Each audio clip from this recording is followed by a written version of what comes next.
Okay, I think we're good. I think we're live. Let's double check. Looks like we're live.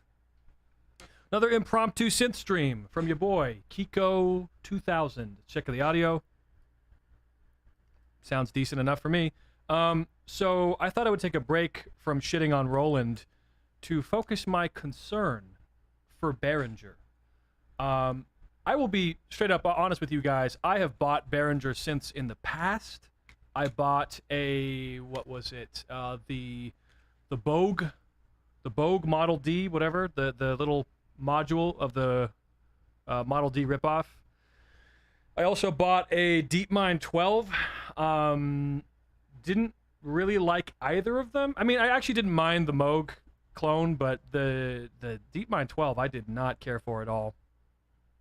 But I'll be honest, I have no real biases against them, unlike Synthpunk, who's made a couple videos about them. Just a few. I don't really focus that much on them because I just don't give a shit. Like, see, the reason why I kind of dislike Roland more than Behringer is because Behringer was never good, right? Behringer was never never had a legacy to ruin. You see what I'm saying? They were always kind of, how do I put this? They're like the Saul Goodman of synthesizers, okay? Like, whatever.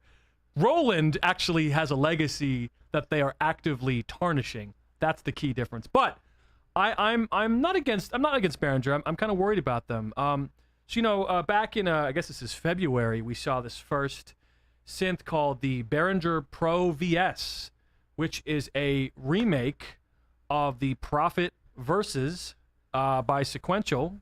I don't know exactly when that synth came out. That one I'm a little hazy on. I know that one also inspired the Korg Wave Station, which Dave Smith did work on later at Korg after Sequential had folded.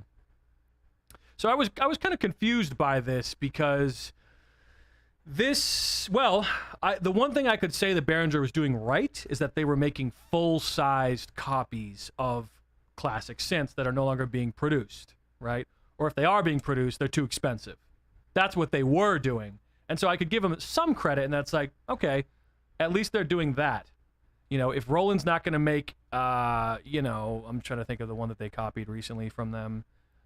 Was it like the 303 or like the Korg Monopoly, whatever, who cares? Or like the Wasp synth, right? Those weren't being made anymore. So they just did a remake, and I don't know how good they sounded. I didn't buy any of those, but at least there's a market for that. Then I see this. Let me move my big fat head out the way. I see this thing, and I'm just like, no, what are you doing? What are you doing? You were doing fine. I mean, you know, you're hated by everyone, but other than that, you're doing okay. Now you're doing exactly what Roland does, which is make these little baby synths, these little JU-06A or whatever with reduced polyphony. Now, I think this thing has 8 voices. It might say in here 4 voices. That's kind of whack. That's kind of shitty. But it's a digital analog hybrid. Okay, and the controls here are really small, but at least there are controls, right, on the front. They seem to be laid out decently. You got to figure some stuff out. Tiny screen. I'm not sure who this is for, who wanted this. The argument I kept seeing on websites were, well, it's only $100, so who cares? It's $100. What's the big deal? How are you going to be critical of a $100 synth? Well, I'm critical because they could have just made the real thing for $6.99 or whatever, and I probably would have bought that, you know? But okay. So they come up with this thing, kind of weird, but I'm like, you know what? It's not awful, but it's kind of strange. Then we get this. The Behringer JP4000. Now, clearly, JP and the 1000 number there is referring to the JP8000, which was Roland's, one of their first, I guess, virtual analog synths. I know they had a virtual analog engine inside the D50 and stuff, but this one was like a return to form, right? It had all these hands-on controls, and it was kind of like their, you know, their Nord lead, their access virus. And it looks like a really bad birthday cake. I mean, it looks like somebody ordered something. This looks like a knockoff of a knockoff. And what's really disturbing to me is just the fact that there's no controls. There's cutoff and resonance. And then you have to press these little buttons to shift through menus on this tiny screen. And I mean, if that's the USB thing, then my God, this must be smaller than, you know, my Johnson after a cold shower. So I don't know. So I'm just like, wow, this looks really bad and stupid. How much is selling this for? $50. Guys, I don't want to buy a $50 Tamagotchi, a toy for my kid who I don't have because I'm never having kids. Give me a JP8000. Just give me that. If you don't want it to be full size, make it, I don't know, 37 key, whatever, do what Korg's doing. I don't care. Make something that I can actually fucking play and not this bullshit. By the way, you know, Arturia's going to have a word with you. What's the one the Synthpunk has? The Arturia Micro Freak. I mean, this looks like totally ripping that off. Completely ripping that off. Except it's like worse because you don't have the little membrane, or not membrane, the little braille things on them. Maybe you do. But I thought this was kind of bad. This is even worse. Who the fuck wants this? And I remember seeing a press release, maybe it's in here, where it says, finally, oh God, is it in here? Finally, young boys and girls can afford analog synthesizers. Like, dude, most young boys and girls do not give a fuck about analog synthesizers. Most young boys and girls want to play Fortnite or dress up or whatever, okay? They do not care. Oh, another thing is, you can power this via your phone. Okay. This is old news, right? We already know about this. Old news. I'm not gonna go too long on this, but very weird decision on their part. And have they started making these yet or no? Sorry, I got contact lenses in my eyes. I keep picking my eye boogers. Sorry about that. Let's see. We got the Prophet versus Soul, which I guess is the higher end shitty synth. And we have the JP4000 Spirit. I imagine Yuli Behringer, sorry, I fucked up his name already, is in a meeting. He's like Steve Jobs. How about one is called the Soul? And they're like, oh, will that be the small one? No, it'll be slightly bigger than the smaller one, which will be the Spirit. Eisen! Right, insert German. So anyway, what's up, Daz? What's up, Solo Mitch? I'm ranting about synthesizers. So then you move on to the current thing that's been giving me some pause, some cause. I'm concerned about Behringer, okay? So their Instagram, I don't follow them, but they'll pop up on Instagram just because I follow the synthesizer tag. And they have this in 2019, Hiroki Nishijima, the legendary synth engineer, designer, joined us in our mission to create amazing synths everyone can afford. Hiroaki, is watching this space, so please send him some love. This is the original designer of the MS-20, and they're creating. He designed and developed the Korg Monotribe, but I wanted to make an evolved version. Now that product is completed, I'll be honored if you could all join this hero tribe with my heart. I don't know about that name, but it looks like the same type of thing. Is this a MS-20 Soul or a Monotribe Soul something?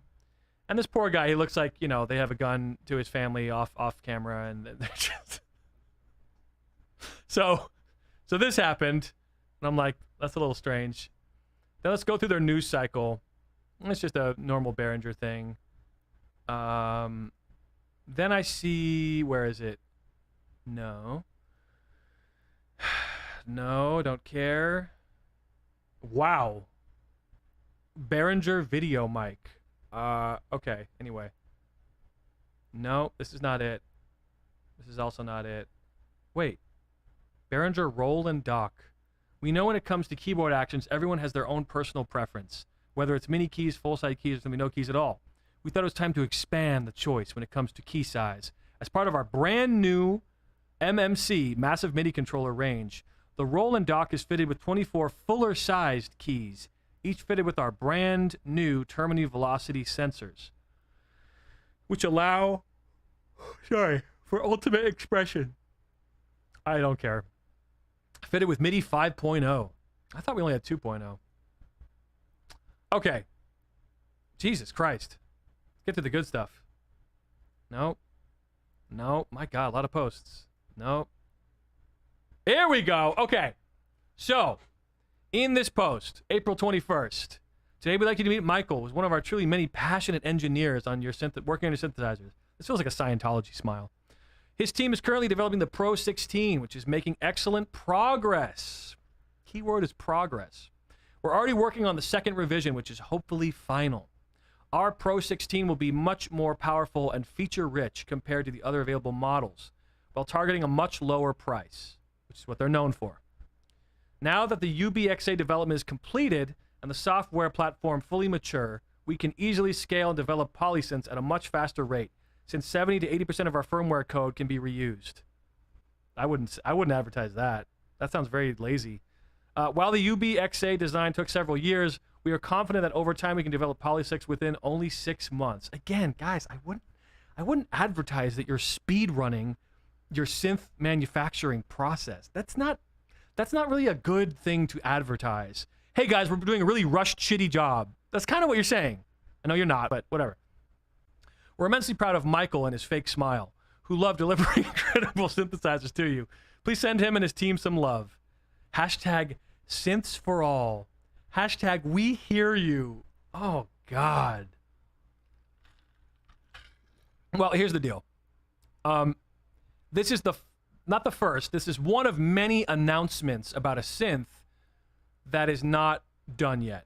And this is why I'm concerned for them, because, bro, you guys got to stop doing this, where you do this whole, we're going to announce something like the UBXA fucking years ago and then not really give you any updates. And then now we kind of are, but not really.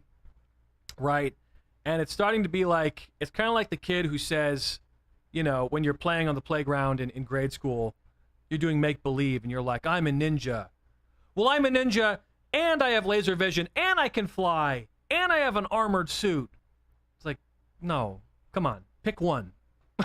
That's not a good example. And basically what I'm saying is, you know, counting your chickens before they hatch, whatever, before they roost. You know what I'm saying? Next update. Oh, we are very excited to share with you our third and final prototype after 3 years of development, which will now go to our beta testers. The Wave Hybrid Synthesizer, obviously PPG Wave, was a particular complex research and development project, as the recreation of the unique sound properties such as aliasing, oversampling, low-res converters was very challenging. Sorry, guys. But after much hard work, we nailed it. We're also working together with legendary Herman Sieb, one of the creators behind the beautiful synth. I noticed they love to get the original designer, or one of the original designers, and just like, hey, come to the dark side, you know. I mean, in the case of PPG Wave, I don't know if the original company is even around anymore. It's not Waldorf, is it? I could be totally wrong. I know Waldorf makes the software versions, but I didn't know if they do that. Well, look it up real quick, so I don't look like an asshole. PPG Wave. We'll go on old vintage synth explorer. Let's look at the company. The German-made PPG Palm Products. Okay. All right. So I don't know what happened to that company. Maybe they became Waldorf. Maybe Waldorf got permission to develop their name. I'm not sure. But okay, they're probably not up in arms about this. And then we have Uli Behringer, try to pretend like it didn't come from money. And then we'll go over here. Okay. The Behringer RS9 drum sequencer. This is on 4 days ago. 4 days ago. We still need more. Okay. No, sorry. We just fired up the new RS9 drum sequencer prototype. This is the RD9 drum machine ported to a drum sequencer for Eurorack. 10 individual outputs and full USB MIDI control allow you to trigger any external drum module. We still need time to finalize and test the module. Then why are you telling us about this? What the fuck? Welcome, Aquatius. Sorry if I said your name wrong. What's good? Love from Synthpunk. Behringer is like a cyborg wearing a skin suit. Dude, we still need more time to finalize and test the module. Then maybe you should shut the fuck up and wait instead of being like an excited kid who's announcing things that may not happen, right? My God, you know, it's not good. It's a really bad tactic because now everyone's making fun of them. Every time they post something on synth memes, they just get shit on. Well, they're going to anyway because it's Behringer, but still. By the way, yes, Synthpunk, I'm a thirsty boy. I need my water. Okay, next synth. Oh! We have some exciting update on the DS80 development. I didn't even know this was a fucking thing. Our lead engineer, John Price, spent nearly 2 years recreating the magical CS80 voice board and transform it into a modern design while retaining the authentic behavior of the original circuitry. This board is now ready to be tested. We have completed the voice breadboard, which is the final step before moving to the actual design of the synthesizer. Oh my God. Oh my God. This board serves as a test and evaluation platform to compare its performance with the original voice board. As you can see, the board contains 2 voices and also the digital control section plus VRs that represent the temporary front cam. Okay, guys, this is not how you do things, okay? I'm sorry. Prove me wrong. Put it out right now. Let's go. Put out one of these, UBXA being the first one. And you got to time that right because you're also going to be competing with Oberheim's actual OBX clone, I think. It's a remake because he made it, which honestly will probably come out before yours. You know, maybe they want it to. This might be what it is. Hey guys, we have all these ready to go, but we're just waiting for the real people to put out their thing, which will be expensive. Then we drop our thing, which will be cheap. Now, I cannot see this thing coming close to sounding like a real CS80. I don't think they have that in them. I think the CS80 was a very expensive synth to produce. You got polyphonic aftertouch. I think it had discrete components. It also had, instead of a normal like MIDI or preset section, it would save a small copy of your patch. If you lifted up this part of it over here, you pop open the hood, and there's like a small version of your... It's fucking crazy. So they're probably not even going to bother with that. But it was a very pricey synth to create. It also weighed, oh my God, like over 200 pounds. I highly doubt Behringer can come anything close to that. Prove me wrong. Put it out. Hey, listen, and if it's cheap enough, I might buy it. Sorry, Synthpunk. I don't have morals, okay? But what I am good at is making fun of people when they do stupid things like this. Do they have any more posts? Let's see. Oh, we got another one, folks. We got another one. Today, we have another exciting update on the Cobalt development. What? The Cobalt is not only one of the most sought-after polyphonic synths, but it's also considered one of the best-sounding synths of all times due to its very unusual voice architecture. The Cobalt was designed by a French company, RSF, in the early 80s. Less than 40 synths were ever made, and only 20 units are still in existence. We'd like to especially thank Olivier Graal for lending us one of his units. Now, here's the explanation. Here's the excuse by them. Let's see. I feel that. It says, it says, Manu, welcome. That profit ain't coming out neither. Dude, I don't know. Let's see what they say.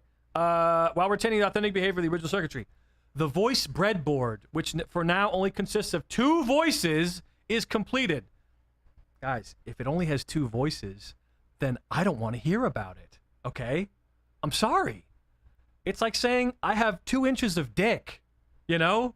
That's not going to fuck me. I'm sorry. Very crude, but honestly, guys, not impressive.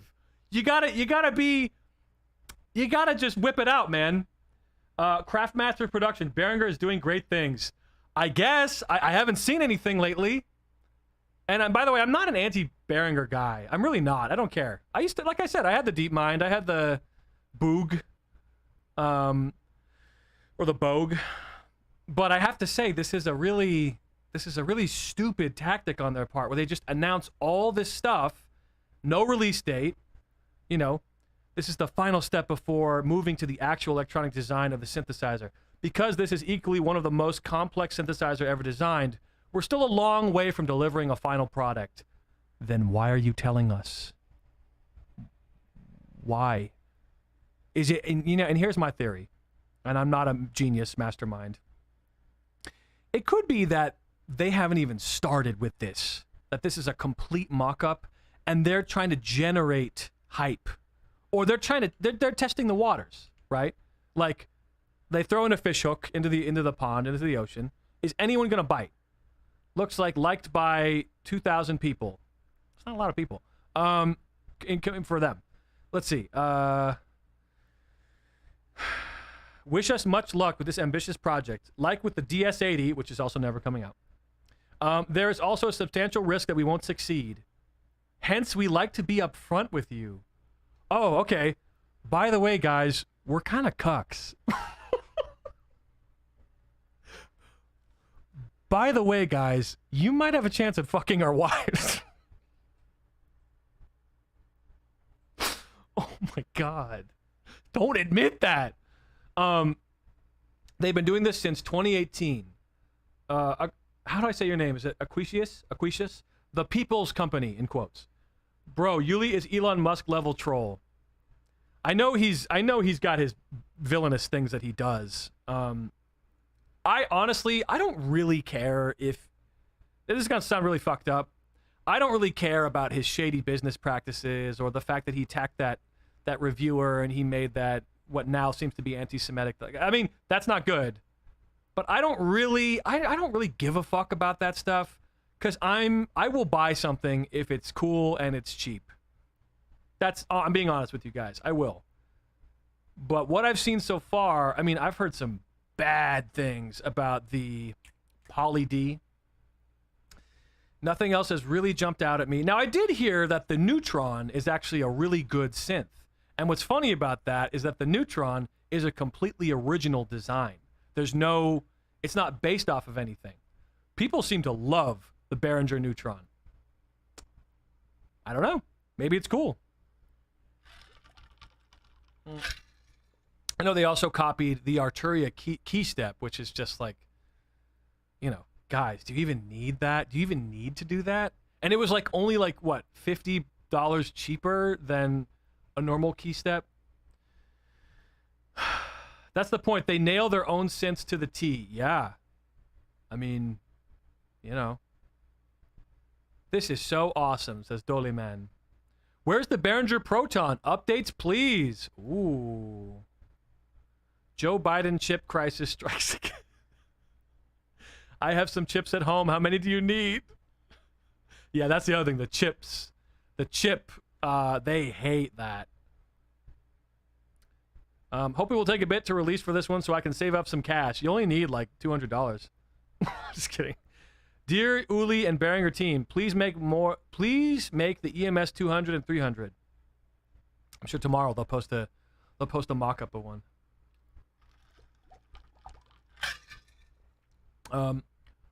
Aquios. Okay. Also, I agree. I like a few of their synths, but their branding is just sus. And I'm of the firm belief that, you know, I'm not going to hate on anyone who has a Behringer synth. You know, if you can make cool music with it. There's a guy on TikTok who uses the Poly D. He's a beast. He makes some great bass lines with it. Great. I don't care. But I just think I'm a little concerned. I am actually concerned that they're just making this up, and they're like, you know, Uli's just like having someone make all these, and then he's staring in the mirror like, and it's like, and like, you know, the Shining theme plays. Is that it? That's the last one. We're ready to travel to another galaxy with someone as stellar setup. Great to see the Monopoly and DeepMind 12 in there. Cool. Yeah, so you know, I'll be honest with you. I'm not a huge Behringer. I don't have the same vitriol for them that Synthpunk has, and I don't really care that much. But I do find it very weird that they are announcing all these synths and with no release date, nothing there. I think it's very strange. I don't like it. It's weird, and You know, put your money where your mouth is. You know what I mean? Come on. So that's gonna be it. This is gonna be a quick little stream. It's not really a stream. I actually just do these just to, because I want to record it and then upload to YouTube, but that takes time. But if I do it as a live stream, it just automatically uploads. So thanks for hanging out, new people. I'd like to thank Synthpunk for giving me a shout out today on his channel. Appreciate that. Yeah, you know, I enjoy shitting on synth stuff. I can't be positive too. I don't only complain about stuff. I was thinking about doing a video where this will be a backhanded compliment to Roland. All this, it won't even be a compliment. It'll actually just be a complete passive-aggressive diss to Roland. Since you could buy instead of the Juno-x. And just, I'll go over the modal Cobalt 8X. I'll go over the Hydra synth. I'll go over probably only digital synths. I'll only go over digital synths that you get more value for than the Juno-x, and why you should get them. I am so ready to be that petty. So ready. Because again, if Behringer is Synthpunk's Darth Vader, Roland is my Emperor Palpatine. Without a doubt. Because, no, that doesn't work. Roland's my Darth Vader, because they used to be the chosen one, and then, I love you like a brother, Anakin, you know. Alright, let's see. Love the insight. Thanks, bro. No, thank you. But I'd pay full price for a LSC Nin. Nice. Yeah. Whew, I'm tired. I went to the beach today. I went running on the beach like a total Californian. All right, guys. That's it for me today. Behringer, don't be too mad at me. Don't sue me. Peace.